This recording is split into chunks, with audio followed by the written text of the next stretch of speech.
ओम शांति। तो आज जनवरी मास का 7वां दिन है, यानी अव्यक्त मास का 7वां दिन। तो हम जानेंगे कि ब्रह्मा बाबा का 7वां कदम क्या है। साथ साथ जैसे बाबा ये भी कहते आए हैं कि जो सतयुग में जो उच्च पद पाएंगे, अष्टरत्न बनेंगे, वह चारों ही सब्जेक्ट में पास होंगे। ज्ञान, योग, सेवा, धारणा, चारों ही सब्जेक्ट में वह संपूर्ण रीति से 100% पास होंगे।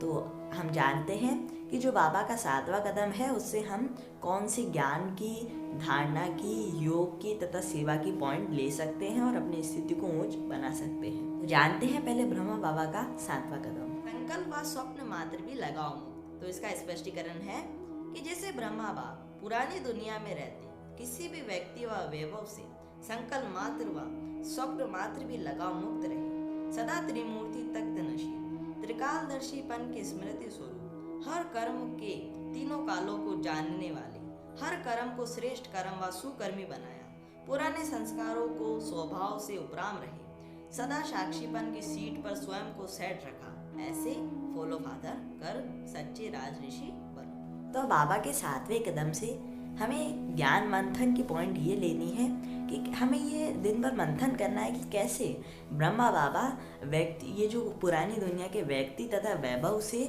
लगाव मुक्त रहे। इसमें आप सीनियर भाई बहने और तथा दादियों की क्लासेस की हेल्प ले सकते हैं। और हमें ये भी मनन चिंतन करना है कि हम अपने हर कर्म को सुकर्मी कैसे बना सकते हैं, श्रेष्ठ कर्म कैसे बना सकते हैं, जैसे ब्रह्मा बाबा का हर कर्म श्रेष्ठ था। और तीसरी पॉइंट ये है ज्ञान मंथन की कि हम ये दिन भर मंथन कर सकते हैं कि हम कैसे अपने आप को अपने व्यवहार से तथा दूसरों के व्यवहार से तथा स्वभाव से उपराम रख सकते हैं और साक्षीपन की सीट पर सदा सेट रह सकते हैं। चौथी पॉइंट है कि हम ये भी मनन चिंतन कर सकते हैं कि जो राज ऋषि है उसकी विशेषता क्या क्या है, और फिर उसे अपने अंदर हम चेक करें कि वो विशेषता है क्या हमारे अंदर है।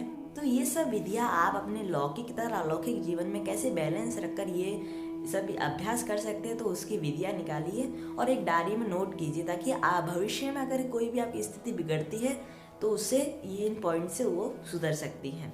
फिर उसके बाद योग की पॉइंट आती है कि अब योग में हम ये जो हमने सभी ज्ञान मंथन किया उसके ऊपर हम अभ्यास करें, पूर्ण रीति अभ्यास करें। जिसे हमने ये मंथन किया कि हम अपने स्वभाव व संस्कार से कैसे उपराम रह सकते हैं, तो आज हम अपने स्वभाव व संस्कार से उपराम रहकर जो साक्षीपन की स्थिति है उस पर जोर देना है योग में। तो उसके बाद धारणा की बात आती है कि जैसे हमने योग में सभी विधियों का अभ्यास कर लिया, तो उसके बाद हमें ये धारणा करनी है, ये अपने अंदर चेकिंग करनी है, या आप चार्ट भी रख सकते हैं इसका, कि आज हमें ये चेक करना है कि हम कितने % लोगों के स्वभाव व संस्कार से तथा स्वयं के स्वभाव व संस्कार से उपराम रह पाए और साक्षीपन के स्थिति का अभ्यास कर पाए, और कितनी देर हम लगाव मुक्त रह पाए।